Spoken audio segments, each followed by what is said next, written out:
What if the Earth isn't just fine-tuned for life, but it's actually in the perfect position with the clearest view in the universe to do science?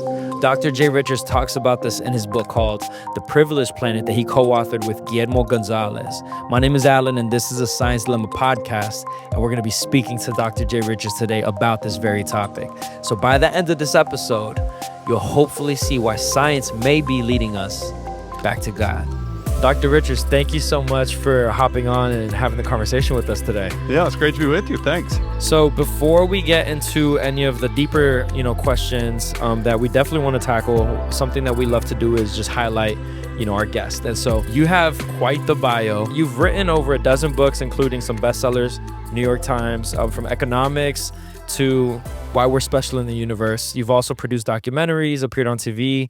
I mean, the list goes on, including your degrees from... Was it a PhD from Princeton as well? Yep. Okay. And so for our listeners that don't know about The Privileged Planet, could you explain real quickly, what is the book and why should they definitely read this? Yeah, absolutely. So the book, as you said, it came out initially in 2004, and then there was a documentary that was made of it that came out the same year. And then we always knew we would do a 20th year anniversary edition in 2024. And the reason is because we knew that there would be a total solar eclipse in the United States in 2024. And that's the opening chapter of our book, is about this remarkable series of coincidences that allows us to have what you could call perfect eclipses. So where in our case, the moon, right, that kind of occulting body in the sky, and the sun, they take up the same space and size and shape in our sky. They match weirdly perfectly, even though, they're totally different bodies. The moon is 400 times smaller than the sun. It's also 400 times closer, though. So you get this amazing coincidence. Turns out it's a kind of a complicated story, but that's tied both to conditions that make Earth more habitable, that is better for life. And it also sets up a series of conditions that allow scientists to discover things that would otherwise be very, very hard to discover. And that's really what our book is about. There's kind of two parts of it. The first is, okay, what things are needed in order for life to be able to exist on a planet? What kind of star does it need? What size does it need to be? Atmosphere? Does it need planets around, in the system? All these things.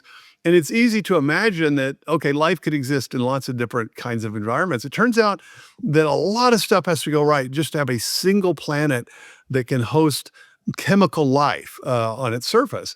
And that's interesting because the more we learn, the more we realize that, in fact, there probably, of all the sort of planets that there could be in the universe, or even if we just talk about the galaxy, it's quite possible that ours is the only one that could possibly host life. And we can learn that just from sort of studying the evidence of astronomy. That's neat. But that's not a design argument, right? Just saying, oh, well, okay, life, habitable planets are rare, that doesn't sort of scream design by itself. Argument's different, though. Our argument is that the same narrow conditions that allow Earth to be habitable, that allow a planet to be habitable, also set up the best conditions overall for doing science. So those rare places in the universe where observers can exist, where scientists can exist, find themselves in the best places for doing science. And we argue that suggests strongly that the universe is not just intended for life, not just designed for life, but it's designed for discovery as well. And so, of course, I'm just kind of explaining the conclusion, but in the book, we give lots and lots of examples of how this pattern holds across all sorts of different disciplines. So what pattern have you seen that, within conversations or when people come and tell you, man, that chapter really impacted me? Which example would you say that you often get from people? It's probably the eclipse. Even though setting up the explanation for why the eclipse matters, it takes about 5 minutes, honestly, even to explain, okay, why is it that a perfect eclipse, what does that have to do with our existence? Well, sort of simply, so one of the key things you need if you're going to have water on a planet, and life almost certainly needs water, is the planet has to be the right distance from its host star, right? So if it's too far away, it's too cold, freezes up. If you move slightly too close to your star, it boils off. So this narrow region, this Goldilocks region around a star, the right kind of star anywhere, where a planet would need to be. And so when you're in that Goldilocks region, that's going to set the size of your star in your sky, right? It's like the sun looks a certain size because of our distance from it, all right? That's one piece. Well, the second piece is that you also need a large, well-placed moon like we have to stabilize the tilt of your planet on its axis so that it doesn't sort of wobble. And so we all learn, that there's tilted on its axis at about 23.5 degrees relative to the plane that it orbits around the sun. So it gives us seasons. If we didn't have the moon, though, it would wobble erratically, and that would make it much, much less hospitable to life. All right, so now we got these two pieces, but guess what happens when you get a large, well-placed moon and it's in the right spot, and you get the sun in the right spot for liquid water? What happens? You get a weird match between these two bodies of the sun, your moon and your sun. And so my co-author Guillermo Gonzalez in 1999, just as we were starting work on this book, he did a study to say, okay, I wonder what happens with eclipses on other planets just in our solar system. And so he mapped out really the 65 major moons that planets have to see, okay, if you're on that planet or you're floating on the surface of the clouds in the case of Jupiter or Saturn, what kind of eclipses would you see? Long story short, the one place where there are observers in the solar system is the one place where you get perfect eclipses, which is cool.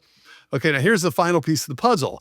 Eclipses end up being a really, really important natural experiment that is set up for us to be able to discover things, to be able to figure out the composition of light, the composition of the sun, and so of other stars, and even to test Einstein's general theory of relativity, which was done in 1919 because Einstein had predicted a large, massive body like the sun would essentially deflect starlight, right? So that the sort of space-time would warp around the sun. And so if you've got a starlight passing near the edge of the sun on the Earth, right, and you were to map where it would be without the sun and then map where it is with the sun, it would look like the star had moved because of this gravitational distorting effect of the sun. But of course, you can't do that experiment normally, right? You don't see starlight next to the sun except during a perfect eclipse when the bright photosphere of the sun gets covered, but you can see stars on the edge. And so it's just this crazy by itself. You could just say, okay, that's a wild coincidence.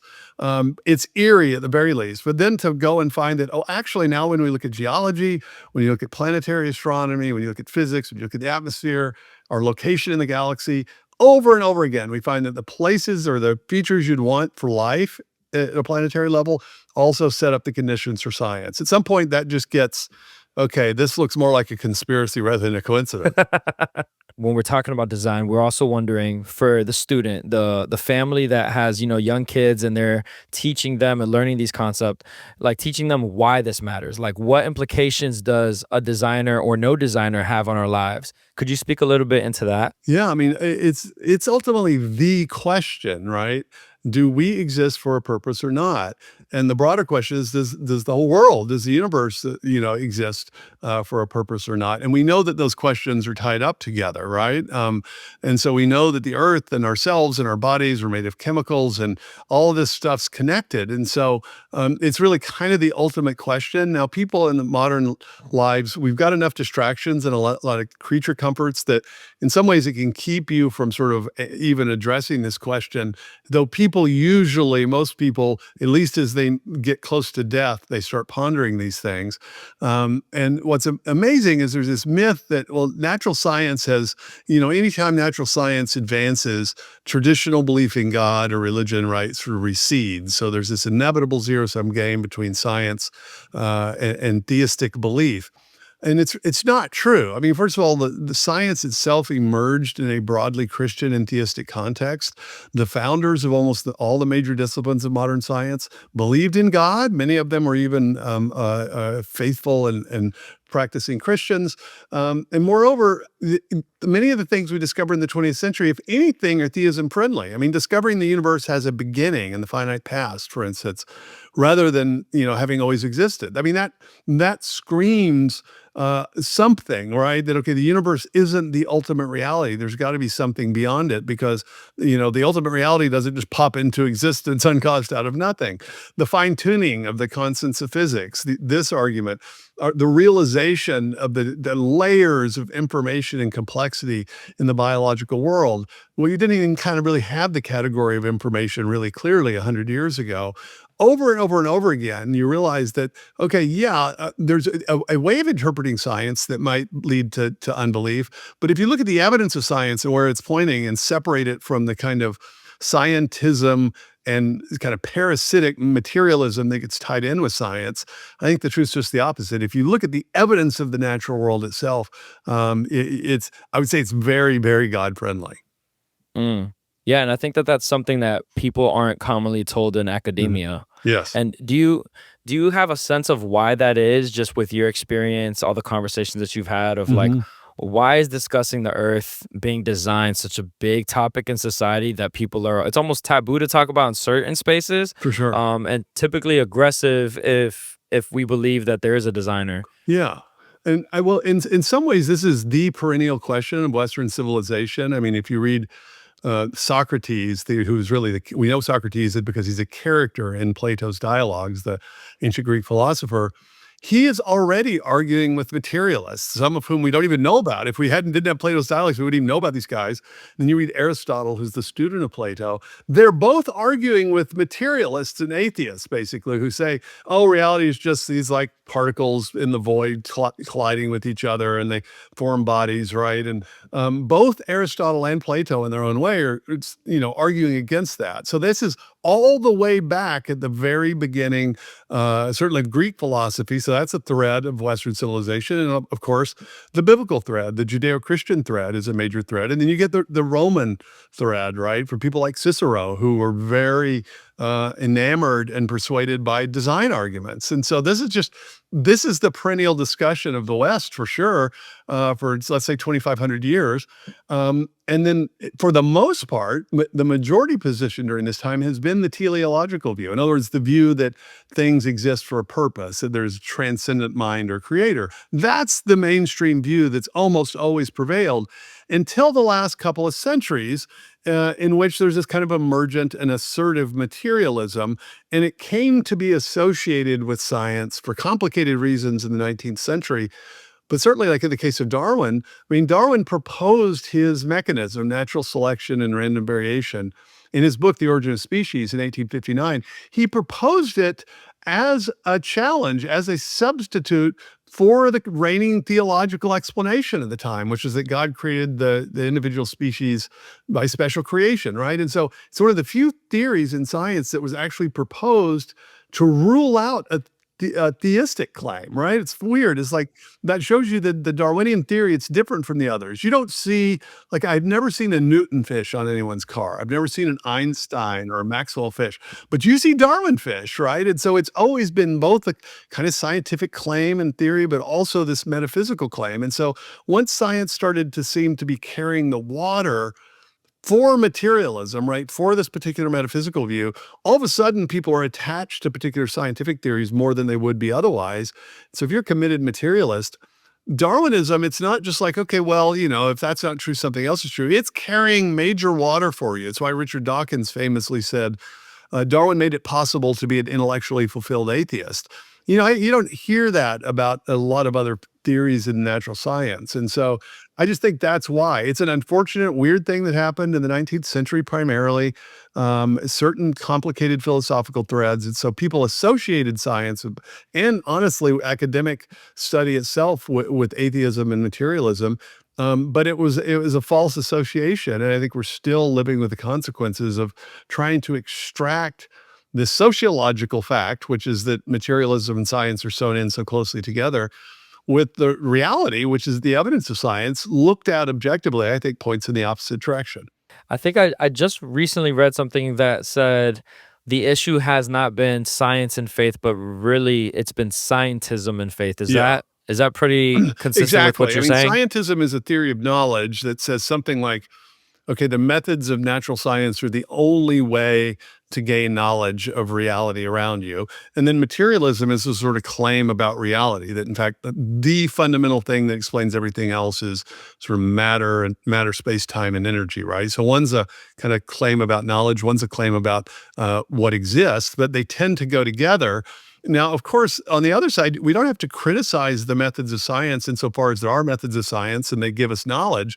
The problem is when you start saying that's the only way to know things, because first of all, that's actually incoherent, right? Because if it's true that the only things we can believe must be proved by the methods of science, what about that proposition, right? So how did you prove with the methods of science that that should be an intellectual rule, right? So the whole thing falls apart. And then obviously there are things that we know in other ways. And so you need a theory of knowledge broad enough to account for what we do, in fact, know.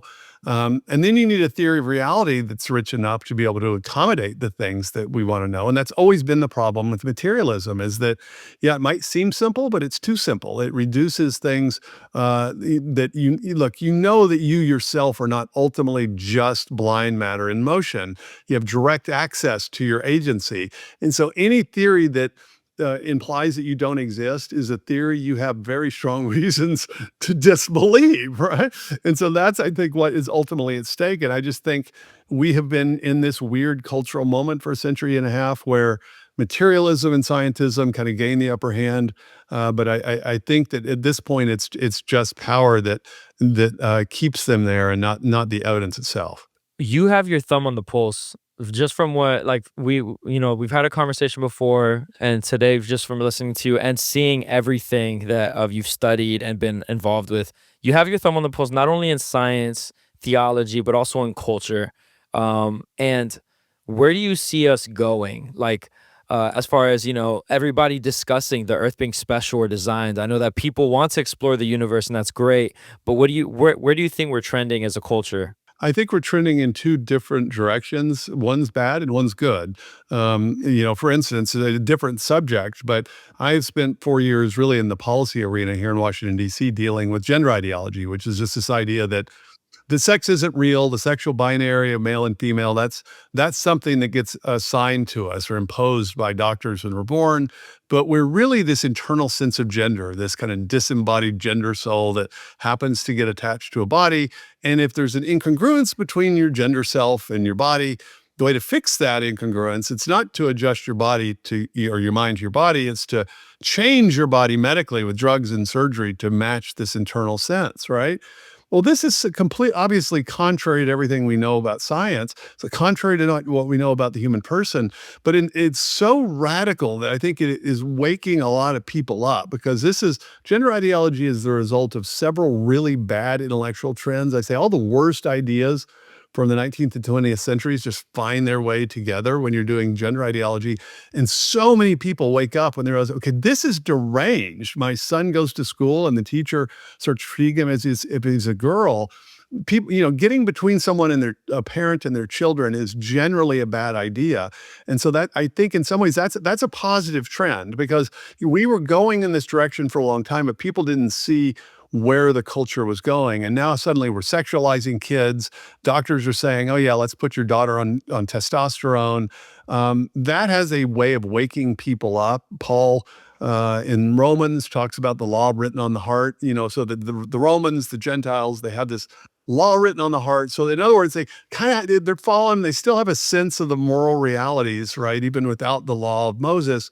And that's God's common grace. That's the natural law that he's built into things. And so sometimes the culture has to get really bad before that sort of kicks in for people. But I think we're at that moment where it's kicking in for people. The testimony of the senses of the natural law are finally doing their work.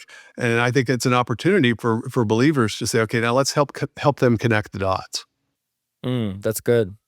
And as far as we talked earlier about, the privileged planet, it's been 20 years. 2024 is 20 years. What have you seen change in the culture? I know you just talked about changes that you're seeing currently, but over the last 2 decades, I'm sure that you've seen so much change, and very Yeah, fast. for sure. What have you seen as far as in the topic that we're discussing, Yeah. change in the last 2 decades? Well, on the kind of mundane level, just, we were making claims about the rarity of Earth and Earth-like planets. And the book came out, there were only, I think it was about 100 extrasolar planets had been discovered. So sort of risky to claim this, right? Because we knew that we'd learn more. Well, I think it's up around 5,000 extrasolar planets now. And not one thing in our argument had to change. We have updated it, added new references, kind of filled some things out. But none of our main arguments have been contradicted. In fact, if anything, the evidence that we've uncovered in the last 20 years has been confirmed, including some predictions we made, for instance, about type 1a supernovae. So at that level, great. And it's like, let's keep following the evidence wherever it leads. At the same time, there's been a major, what people are calling a vibe shift in the culture. Privileged Planet comes out in 2004. I remember in February of 2008, I debated the late Christopher Hitchens at Stanford University about this God and science question. And it was a part of a promo for this movie hosted by Ben Stein, the actor, called Expelled, about intelligent design scholars and scientists that had been punished for their beliefs. So that's 2008. I'm debating one of the leading new atheists at Stanford, right? Everybody's sort of paying attention to those things. Everybody thought new atheism, okay, that was the wave of the future. Well, here we are in 2025. First of all, new atheism is nowhere. It's gone. The people that associated with it have actually almost entirely, like Hitchens, of course, passed away. But others like Richard Dawkins are now, he's still an atheist, but he's talking about the importance of Christian civilization. I have friends that were new atheists at the time that have abandoned it and are on the front lines of the fight defending the reality of sex. I know people that imagined that they were new atheists at the time and were following it.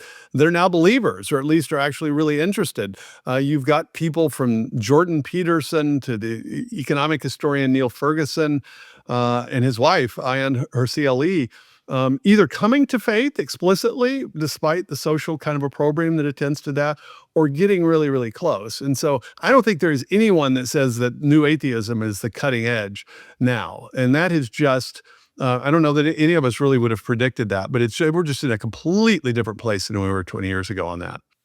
It's almost like people saw what the alternative to intelligent design provided them, and it's just the alternative isn't as good as what we're discussing. No, it's kind of like politics. It's like, okay, yeah, maybe I have my ideal politician, but you're always comparing the people when you're in a vote. It's like, okay, there's this guy, but okay, man, I don't like him, but who's the alternative, right? That's what this is. Look, you're going to believe something. You're going to assume something is true. And so at the very least, you should do your hardest to kind of evaluate the evidence and the claims, the strongest versions of the claims on all sides. And a lot of people don't have the time or the energy to do that. But I do think that there's a subset of the population that's doing that. And this is a really good time. I mean, I honestly think just in terms of the way the evidence is going and the way the kind of cultural vibe is going, theism it's looking really, really good. In fact, I think there's no better time for the prospects for theism as a kind of cultural commitment than right now. Yeah, that's been something interesting that I've seen just on the side of even so many atheists. I watched one episode between two atheists discussing, and for 2 hours, all they discussed was Christianity and the rise of Christianity in America. And it was just like, I didn't expect that at all. But that was the whole point of their conversation, was they were fascinated with just the prevalence of like Christianity. Yeah, well, and what's happened is a lot of people, with the Enlightenment, there are certain kind of universal moral claims that people thought were just sort of grounded in natural reason, like this universal duty that Immanuel Kant talks about, or this conviction that there's intrinsic rights and dignity that attaches to every human being, all of which is true and all of which I think in principle can be known by reason. It's very hard to maintain that, though, with a broader Christian and theistic framework. That's where those ideas emerge, and that's what feeds them. So even though there's a natural law, it's dim and vague, and it never can kind of sustain itself. And so I think what's happened is that as the Christian elements of the culture have waned, people that thought of themselves as classical liberals and believed in human equality and these things are starting to realize this stuff doesn't really stand very strongly on its own. And, and it's like, if you want to maintain your classical liberal values, you need to spend a little bit more time looking at the roots of where they came from in the first place. Amen. Well, Dr. Richards, thank you so much for this. I mean, this is incredible. I feel like just from this conversation alone, probably students could take away 2 or 3 things for sure. Where could they, just other than buying The Privileged Planet or listening to it on Audible, where else could people find you so that they could be following what you're writing, producing? Sure. Yeah, I mean, I'm the most active in social media on X, and I'm at Dr. J. Richards. And then if people want to see lectures or videos, there's a lot of free stuff on YouTube. Just Google the video function at Google or one of the search engines, and you'll find a lot of stuff. Is that debate on YouTube as well between you and Christopher Hitchens? Yeah, okay. Exactly. It's debate, and I think it's there in one chunk, and I think they even have versions where it's cut up into like 12-minute segments. Cool. Okay, we'll have to put that in a link then. Cool. Well, thank you very much. You bet. Great to be with you. Man, how cool is that? Dr. J. Richards is awesome. And we want you guys to let us know what you think, whether you agree, disagree, or just have some thoughts. Go ahead and dialogue respectfully in the comment section, share with a friend, and just let us know what you guys think. Subscribe and keep engaging with us. We'll see you in the next episode.